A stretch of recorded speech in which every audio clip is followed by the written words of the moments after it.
Hey guys, it's HMK once again, and I'm back with another Legend of Zelda video. And yes, this is another theory video.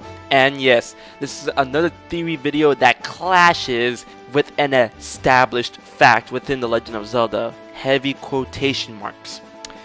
My theory this time is the evolution of the Zora Theory. The Zora, the people of the waters, they have been included in many Zelda games and have been a staple and established race within the Kingdom of Hyrule, with their own monarchy and government after the unification of the land. After the tragic yet necessary flooding of Hyrule to prevent Ganon from terrorizing the land, they evolved into another race, the Rito, the bird people of the skies found in the Wind Waker. Their connection was confirmed in-game as the slain sage Zora Rito required a successor within her lineage to take on the responsibilities of keeping the Master Sword's power in top form. That successor was Medley of the Rito. But was it necessary for the Zora to evolve? I mean, they are the water people, and one would think they would be right at home in the Great Sea, correct?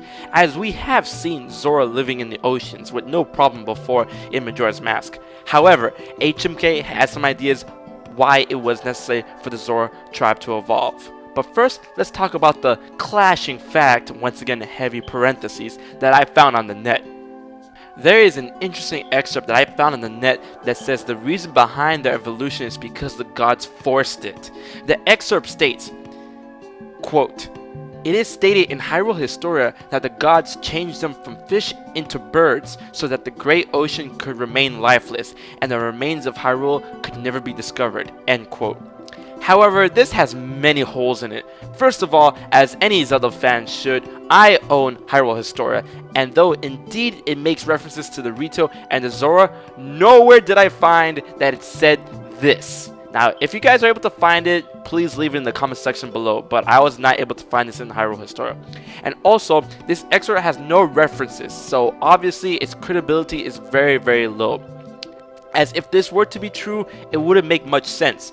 The waters were indeed inhabited by monsters, or at least it was at the point of Wind Waker, either by the monsters or the aquatic life such as the fishmen and Jaboom.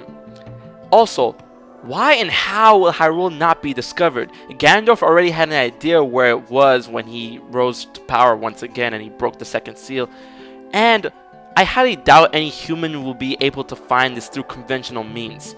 Even though we do see divers in the Great Sea, I don't think they'll ever be able to reach Hyrule. However, my theory goes like this.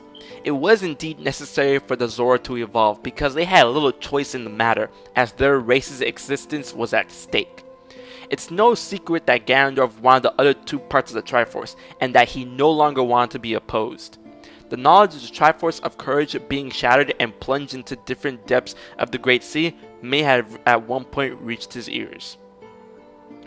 So after returning to the surface, he had his minions not only search for Zelda in the skies, but in the seas as well. This goes double for his orders of looking for the fragmented Triforce of Courage in the oceans. Now, according to Hyrule Historia, the waters were still populated by Zoras before Ganondorf's second rise, as he killed Zora Rito the Zora and Fado the Kokiri hundreds of years after the flooding in order to weaken the Master Sword. So, Zoras were still up and about. After he sends his minions into the sky and sea, many of the Zoras still in the waters were possibly massacred by the sea monsters under Ganondorf's orders seeking the Triforce parts or for Zelda. Ganondorf has little patience for people who get in his way, and as evident as with the murder of Zora Rito, he would have no problem in taking part of a genocide. This explains the abundance of monsters in the Great Seas, including sea hats, Gororgs, big octos, octoroks, as well as many enemy posts all over the sea, accompanied by warships. With the sea under Ganondorf's control, it was no longer safe for the Zoras to live in, so they had no choice but to evolve into beings that could swim in the skies. Though the skies do have monsters, not at the same infested level as the seas. This is a theory I felt the Legend of Zelda could use this piece of dark history in its fold, of a race that no longer had a choice in the matter, a race that had to change in order to dodge a genocide, very deep as is the cruel waters that have drowned Hyrule.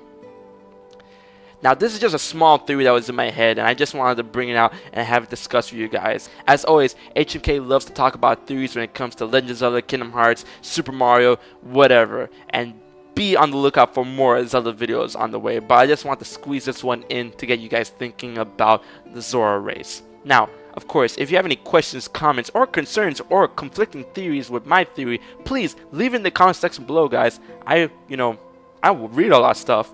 So, once again, don't forget to subscribe, and don't forget to like me on Facebook and follow me on Twitter. So, until the next Legend of Zelda video, or until the next video entirely, I will check you guys later.